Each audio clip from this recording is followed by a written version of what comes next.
Welcome, welcome, welcome. Hello, I'm your host, Mrs. M. And if you haven't, make sure you click the link below. That way you can subscribe to my channel and not miss out on anything you need to scale your business to six figures and beyond. Pow! So if you're broke and you're looking at doing government contracts, what would be the number one thing I do? I would look at doing disaster relief contracts if I didn't do a simplified acquisition or a micro purchase.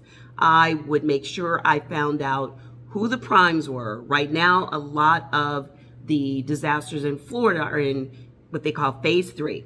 And in phase 3, they usually use IT, program management, professional services, which are landscaping, cleaning, and civic services.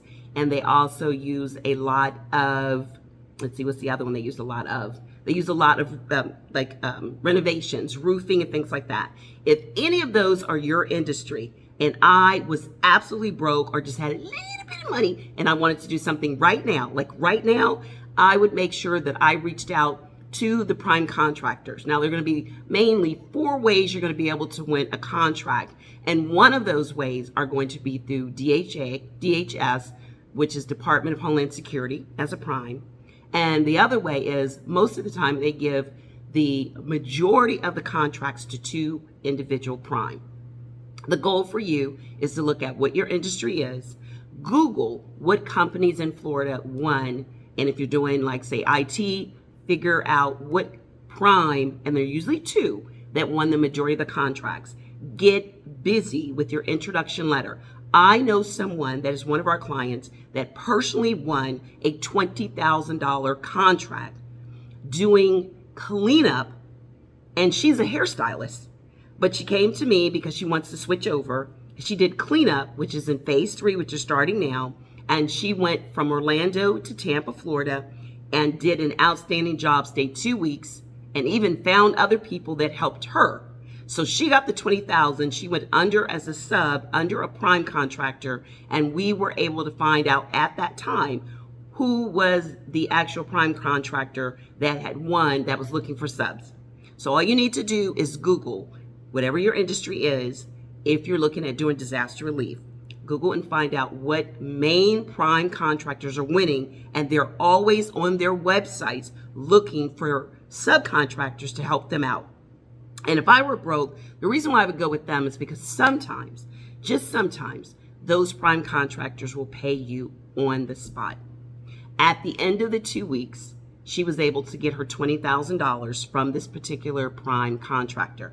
So do not allow this opportunity to pass you by. And I did mention what industries in phase 3 they look for the most.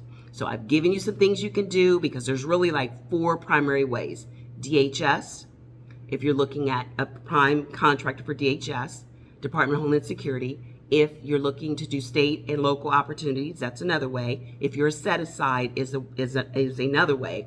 And then if you're looking at working as a sub through a lot of the prime contractors, especially the prime contractors that work in what they call declared disaster areas, which is under the Robert T. Stafford Act. So a lot of those areas, they will pay you on the spot. And there are, like, really, really great people to work with and work for. So do your due diligence, do some research, find those prime contractors and get started. And that's what I would do if I were broke, and how I were able to go from being broke to $20K right there and get paid then.